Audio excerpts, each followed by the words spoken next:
I'm John McQuay with 8541 Tactical, and this is Mail Call Mondays, the show that answers your questions about precision rifles, optics, and equipment. Welcome to another Mail Call Mondays, and this Monday we're going to try to blow through this really quickly. So we've got one question, and then I'm going to talk about the rifles that I have sitting here in front of me. So our first question comes from Andrew, and Andrew asks, "Hi John, I'm a fairly new shooter, but feel like my skills in the prone position are adequate enough to where I decided to get up off the ground. I'm currently working on shooting off a tripod, barricade positions, and sitting/kneeling positions. My question to you is, how do you manage crosshair wiggle in these positions along with an elevated heart rate? I've been finding it difficult to maintain good shooting fundamentals in these positions because of the wiggle. Holding for wind is just as challenging. Any tips would be greatly appreciated. Thanks, Andrew." Well, Andrew, thank you very much for your question. And first off, the positions, shooting from different positions is really critical in building your skill as a shooter. We as alpha males tend to not like to do things that we don't do well. So since guys get down in the prone position and they get to the point where they can shoot these nice tiny little groups, they like to stay in the prone position shooting groups. But getting up off the ground, getting into various different positions, getting into somewhat uncomfortable positions that you might not normally be able to take a shot from, and practicing those positions is really, really critical in your development. Now, how to reduce the amount of wobble area that you have on your target comes down to just basic practice. You really want to do a lot of dry fire practice, and that's going to save you some ammo. It's going to save you wear and tear on your rifle and especially on your barrel. But get into those barricade positions, get as solid a position as you can, and hold that position while you press off the shot. Now, critical to barricade shooting is you can't sacrifice that trigger control. You can't get to the point where crosshairs are on target now and you crank that shot. If you do that, you're going to have all kinds of problems. So since you are sacrificing a little of that stability, a little of that muscular support, then you have to replace that with better trigger control, and you have to really concentrate on where your crosshairs are on that target. And you'll watch, they'll wiggle, and as you get more stable, that wobble area will get smaller and smaller and smaller. You'll never totally eliminate the wobble. Even in a prone position, you still have a microscopic amount of wobble. So just learn to manage it. When the wobble is on the target, that's when you should be pressing the trigger.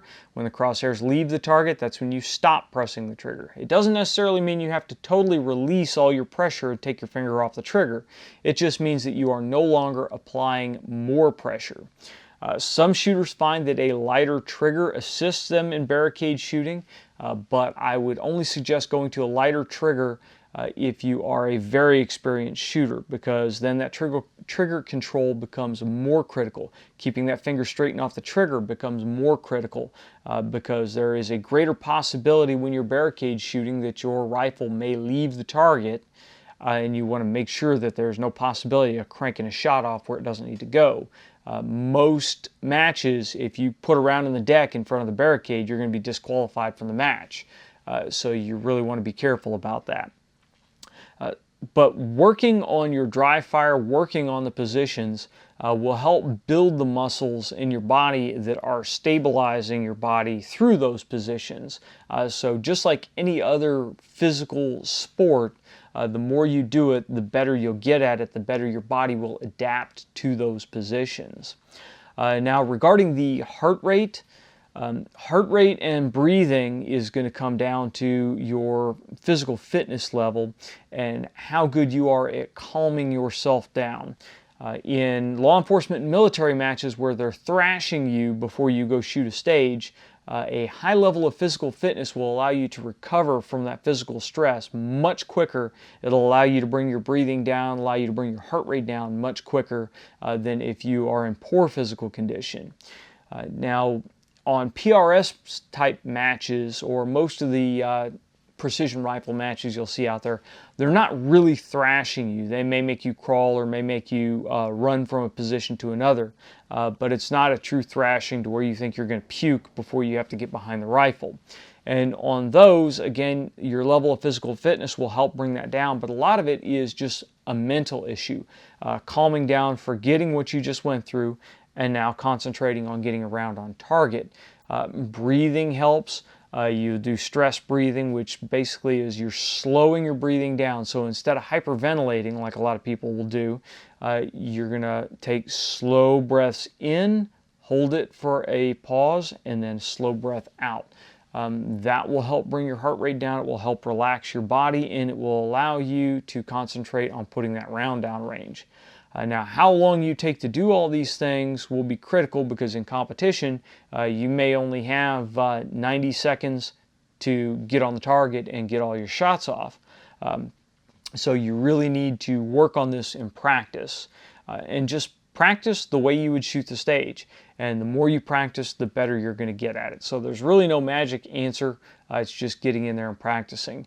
Now, one equipment issue that you can use to try to help is a tactical pillow, or they go by various different names. We use a pump pillow and a Todd tack pack, and I'll leave the links for those down below. And what those do when you get on a barricade or you get in an unstable position, you strategically place those bags to fill in open areas in your position.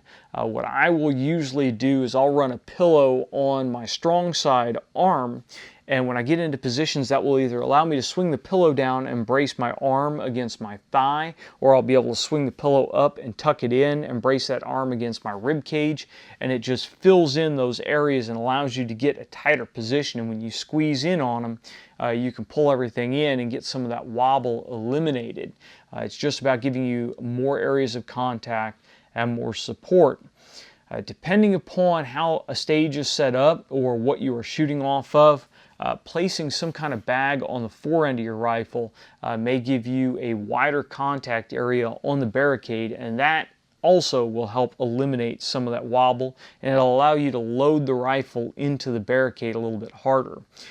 I find that either getting the rifle on the barricade, then grabbing the barricade and pulling the rifle and barricade back into my shoulder, or if it is a very stable barricade that's anchored well into the ground, then leaning the whole rifle into it and pressing my body into the rifle will help reduce that wobble, and it'll also increase your recovery from recoil. Very often, if I have like a piece of machinery or something that's very heavy that's not going anywhere, then I can set my bipod up and I can hook my bipod legs into it, and I can drive the whole gun into that piece of machinery, and when I press the shot off, the rifle doesn't move at all. The crosshairs just stay on target, so I can watch my impact and I can send a follow-up shot very quickly. And that works no matter if I'm running a gas gun or running a bolt gun. I'll try to load that barricade. Now, if you're running a standard freestanding barricade, then you may not be able to press your body into it that hard, because the barricade will want to flip over, and that can cause a whole bunch of problems. So in that case, I grab the barricade and pull it back into my body. So again, we're just getting the same thing, except I'm using some muscular tension to drive it back in. And that doesn't, that's not as stable as using my body weight to pin the rifle, but it still allows me to get fairly stable. So just some ideas. It really just helps to get out there and practice them. When you can, use a sling. Very often on barricades and such, I'm not using a sling because I have to change positions quick enough that a sling will slow me down in changing to those various positions and readjusting the sling. But if it is a totally unsupported position, I will almost always sling up and get a tighter position than if I was just going with the sling just hanging down or no sling at all. So I hope that helps you out. Make sure you get out there and practice. And if you guys have any questions on barricade shooting or positions, or you have any tips on what you've found that helps you out, please leave it in the comments section below. Now, let's talk about the rifle that we have sitting in front of me. This one has kind of disappeared from our videos for quite some time. This is the Mega Arms MATEN 6.5 Creedmoor project. We built this a while back. We took you through the various different stages of assembly, but we didn't really come back and wrap things up. Well, I can tell you, after several hundred rounds and a couple of matches that I've shot this thing at, I really, really like this rifle.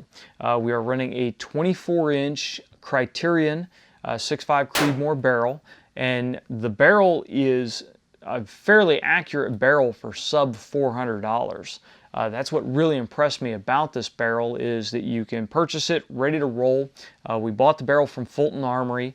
We bought the barrel and the bolt carrier group at the same time, so they went ahead and checked the headspace on it, so we didn't have to worry about any of that. And it showed up ready to roll, and it has been a 1/2 to 3/4 MOA performer. The big trick of it is driving a gas gun is a little bit different than driving a bolt gun, and I have had to learn what the rifle likes to be able to get the most accuracy out of it. But overall, it has worked very well. The only reason that you have not seen us shoot it at more matches is because we didn't have an optic on top of it. We originally took it out and shot it with the Nightforce Beast on it. That worked great. The Beast has gone on to a different rifle. Right now we have a US Optics LR17 on it, and I am about done with the review on the LR17. We just have some few last comments that we need to get from US Optics on some of the issues that we've had. But the scope has gone back to US Optics twice for various different issues, and so I really want to get the review on this scope out to talk to you guys about some of those issues. Overall, the rifle has worked great. This has the best trigger of any gas gun that I have shot. It runs a Geissele high-speed trigger, and we have the second lowest spring combination in it, I believe, and I'll double check on that here later. But it is a very lightweight 2-stage trigger, so we don't have to worry about doubling because it's a 2-stage, but I can get set up where I need to, take that first stage up, and then I have a very, very light, very crisp second stage to break the shot, which really helps, again, when we're shooting barricades, when you're shooting in unsteady positions. You can get steady enough, you can watch that wobble area decrease, you can take up the first stage, and then when you get to the point that you want, you can start to apply pressure, and the shot will break almost immediately because of how light the second stage is. So very nice setup overall. The only drawback to shooting this guy in competition is if you don't run a brass catcher, it will fling brass a pretty significant distance. We do have an SLR Rifleworks adjustable gas block on here. This is one of their Sentry gas blocks, and it's allowed us to really tune the system in, and it's running very, very well. We're running a full mass 308 carrier from Fulton Armory. It is a nickel boron coated carrier, and that has worked great for us. We had a little bit of nickel boron flaking off to begin with on the bolt lugs. But that seems to have stopped at this point, and it's going good from there. Overall, the system just works really well. It is not a lightweight rifle, but is able to get a high rate of fire down range. It's able to be shot very accurately. You may not win the cold bore stages if you go shoot one of the B&T Industries cold bore cards. It is nowhere near as accurate as, for instance, the Accuracy International with the 243 Krieger barrel on it, but it is more than accurate enough for the majority of stages that you will shoot in a PRS type match. It's just one or two, like a cold bore stage, that might get you. Interestingly enough, we had it out today, and I've started cold bore tracking on it since we've got this scope back on to make sure that everything is running, everything is seated in, and the first shot and the follow-up shot were almost touching, so we'll continue to shoot that through the rest of the week, and then the following week I'll go out pretty much every day and just shoot 2 shots from the rifle to see where we're going on that cold bore tracking. And then once we get done with this, we've been shooting a 140 grain Hornady boat tail hollow point through it using H4350 powder. we're going to switch over and we're going to give the new Hornady 140 ELDs a try in it, and we'll see how well it shoots the 140 ELDs. In the Ruger Precision Rifle, the 140 ELDs seem to be working great, so I'll be anxious to see how well they work in the MATEN. If you guys have any questions on the MATEN, make sure you shoot them in the comment section below or send them to us on Facebook or Twitter. We're going to try to get an individual video on the MATEN going front to back, muzzle to buttstock, and tell you about all the components and how each one of the individual components has been working for us so far. So if you guys decide to follow our build, you know what's worked and what I would change for the next one. So that is about it on the 6.5 Creedmoor MATEN. Now let's talk about the Ruger Precision Rifle real quick. We are wrapping up the review on the Ruger Precision Rifle. We've got 100 rounds of Hornady 140 ELDs through it, and I think we have just about gotten it broke in. It is a viewer submitted rifle, so I can't really go into totally tearing the rifle apart, but overall my opinion on this rifle so far has been it is an excellent value. There are more accurate rifles out there, there are cheaper rifles out there, but you're going to be hard pressed to find a more accurate, cheaper rifle that has the options available to you that the Ruger Precision Rifle has. Some of the really nice options that are available on this rifle, first of all, is the amount of customization you have that is coming out for it is great. We now have replacement triggers. You can get a Timney trigger for it. You can replace the safety selector on it. Obviously it's an AR grip. You can replace the grip with whatever you want. Standard AR buttstock, so you can put whatever kind of buttstock you want on it. You could even switch over and put a PRS buttstock on it if you wished. The handguard tube, several companies now make replacement handguard tubes for it, and several companies are making pre-fit replacement barrels for it. So basically, you can look at a Ruger Precision Rifle, if you're purchasing the factory rifle, as a chassis that you can shoot while you're saving for upgrades. So it is a fairly awesome overall package, and really I am starting to shift my opinions to if you are a new shooter just getting into long-range shooting or precision shooting and you want to be able to compete, this guy looks like the rifle to pick up for the new shooter. You pick it up in 6.5 Creedmoor, you can buy factory ammunition that is not much more expensive than .308 match if you're buying store-bought ammunition. You can customize it to your heart's content. You can throw an inexpensive scope on it to start with and then upgrade your glass to top-end glass like the Nightforce ATAC-R that we have on here. And it's a rifle that I think can grow with you. There are a few little drawbacks that we'll cover more in the full review, like the bolt feel, some little bit of issue with the selector and the trigger, but it is not in any way, shape, or form an issue that would cause me not to recommend the rifle. The ability to use 20-round Magpul magazines on it is excellent. We tried a variety of different magazines, AICS magazines, the Magpul magazines. We haven't put M14 magazines in it yet, but I really can't see why you would want to run M14 magazines. But the Magpul P-Mags function great in it, and especially if you have something like a full-size, a large frame AR, the ability to run the same magazines between the two is a great option. So overall, really good rifle. We're going to be doing the full review probably here this next week, and I hope to get it out in a couple of weeks, at least before Halloween, so you guys can check it out. That way, maybe coming up Christmas time, you know what to ask for Santa. This is the Gen 2 Ruger Precision Rifle, and when we do the review, I'll try to cover a couple of the differences between the Gen 1 and the Gen 2. So if you see a good deal on a Gen 1 out there, you can decide if it's something you want to pick up or not.